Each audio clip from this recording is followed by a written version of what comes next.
You're listening to Soap Dirt, the latest in television entertainment news. Hey, Young and the Restless fans, it is Belynda from Soap Dirt, and I've got your weekly Y&R prediction edition. As always, these are based on official spoilers from the CBS soap, as well as current action that you've already seen or will soon see on the CBS soap. I will tell you the spoilers that inspired me and explain why I think each thing that I predict is going to happen. And I look forward to your comments. Even if you disagree with me, that's fine. We're friends talking about soaps here. So I've got a prediction for Adam and Victor, one for Billy and Kyle, and another for Summer and Chance. All right, let's dig in. My first prediction, Adam is going to pass Victor's test with flying colors, much to the other Newmans' disappointment. So, of course, everybody thinks that Adam is plotting, and Adam right now is genuinely really worried about his dad. He even consulted a psychiatrist to ask his advice about some of the mental health issues he seems to be having, competency and stuff like that. And the shrink, of course, said, I can't tell you anything unless I talk to him and saw it for myself. So Adam told Sally that he thinks he broke his dad. Adam admitted to her that his whole working from the bottom deal was a lie. So, I guess he was looking for an opportunity, and either he didn't find an opportunity to take advantage or he decided not to use one that he found. So technically, he didn't betray Victor at all. He's been working really hard for Nate at Newman, doing the job that Victor assigned. So, I think we're accountable for our actions, not our thoughts. I mean, it's bad to think bad things, but it's worse to act on bad thoughts. So Adam was having bad thoughts, but it wasn't manifesting in his behavior. That's not a blanket statement excusing bad thoughts, but you know what I mean? Actions speak louder than words, all that kind of thing. And Adam's actions have not been bad. They've shown concern. And of course, now, Victoria and Nick know about this, as does Nikki, and the trap remains set, though, for Nate and Adam to fall into it. Spoilers for Wednesday, November 1st, has Victor testing Nicholas and Victoria again as they rage at him over his trickery and lies. And then that same day, spoilers say that Adam gets a rude awakening, but I think it's about Sally, not Victor. We'll see. Then November 3rd, Victor plays hardball with Nate. I do not think Nate is going to pass his test. I don't know if his test is of loyalty to him or Victoria. Whatever the test is, I imagine that Nate isn't going to pass it because he's a villain.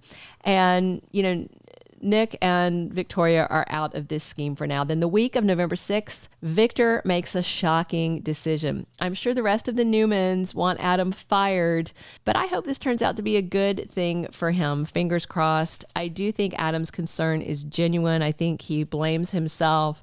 I think we're seeing a lot of regret and a lot of love for his dad. Now, when he finds out his dad was messing with him, I don't know, but I do think Adam is going to pass his test, and I hope that's an in-your-face to the rest of the Newmans, whose main hobby seems to be blaming Adam for everything. All right, our second prediction. I think Billy is going to be blindsided by Kyle's treachery. So Kyle wants Billy's co-CEO job. He demands it from his dad on Monday the 30th, if I'm recalling the right episode. I've already seen Monday. So Diane takes his side, but Jack instead offers him the COO job, which is a really good job. It's a great job. It's a C-level job. And Kyle's practically an infant. It's a great job, but he treated it like he offered him a mailroom job, like it was an insult. And then he marched right over to Audra, banged her a couple of times, and then took her up on the offer to betray his family. And he already aired out some of the Abbott dirty laundry about Billy to her. And then he's going to talk to Tucker next week and agree to work with him, and says that he'll do anything. Okay. On October 30th, that's when Jack and Kyle are arguing about the job. And that's when he goes to Audra. And then in the Young and the Restless promo, so this is I have to pause here. I said I would never talk about one of their promos again because the last promo was just nothing but a big fat lie. I am going to talk about one scene from this next promo because I don't feel like it's a lie, but I'm still very aggravated with the powers that be at Y&R for lying and betraying their fans by giving us BS daydream garbage. As bad as the flashbacks are, promos that lie to us, that's like insult to injury, salting the wound. I'm really PO'd at Y&R right now, if you guys can't tell. Still watching it, but I'm really PO'd.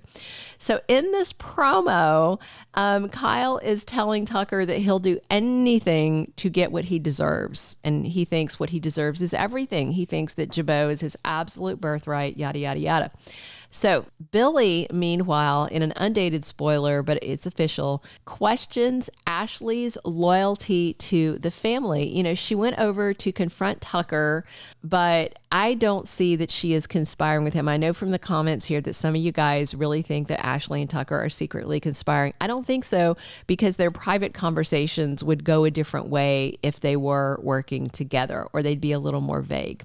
So what's really interested to me is that he is just Billy's hyper focused on Ashley, while Kyle is the traitor. I mean, he's the one conspiring with Audra and Tucker, not Ashley. And everybody's so focused on Tucker in a way that Kyle is right there sneaking and lying and betraying like the spoiled, entitled brat that he is. But on November 3rd, Friday of this week, Billy writes Kyle a reality check, but I still don't think that Billy Boy realizes what Kyle is doing and that he is a fox in the hen house, but we will see.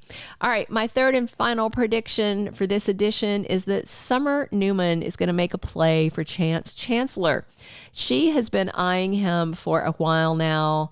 You know, we barely see Chance and Sharon together. That whole thing about they make love. No, they boned in the office of a coffee shop. I'm sorry, that's not making love. I don't really like that 2-word phrase. It creeps me out a little bit, but I know that soaps use it to be romantic and swoony. But when you are being bedded on a grimy sofa in your office/employee break room with takeout lids, you know, falling on you, that's not making love. It's just not. It's the F word. That's what it is. That's where I'm at with them. I'm not seeing the romance. You know, I'm honestly not seeing a lot of chemistry either. I think their romance is doomed. She's a little too old for him. She looks fabulous. This is no diss on the actress. Sharon Case looks amazing. She is old enough to be his mother. And so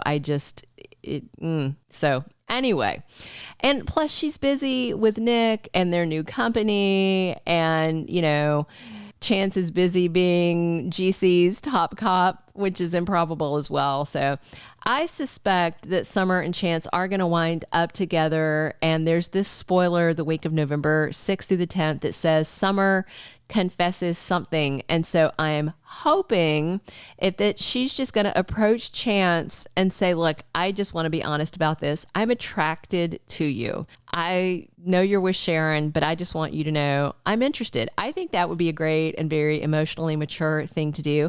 And then Chance can decide, oh, okay, maybe I'm interested. You know, maybe Sharon and I are just casual. Maybe it's not clicking. Maybe I want to try dating somebody else. I hope Chance doesn't cheat. I don't think he will, because he was cheated on so heinously by Abby with Devon.